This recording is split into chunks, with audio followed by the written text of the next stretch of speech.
น้องแมวจรน้องดำตอนนี้ก็อัพเลเวล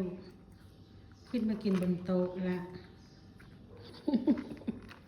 จากกินอยู่ข้างนอกบ้านแล้วก็มากินหน้าบ้านแล้วก็มากินในบ้านล่าสุดขึ้นมากินบนโต๊ะนี้สำหรับคุณหนูกาแฟตอนนี้คุณหนูกาแฟงอนอยู่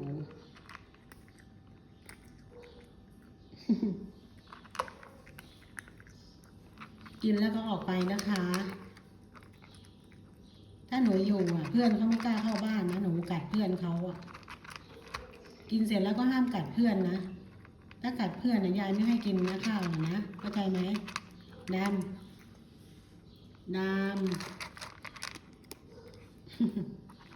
มีเสียงตอบรับขณะอร่อย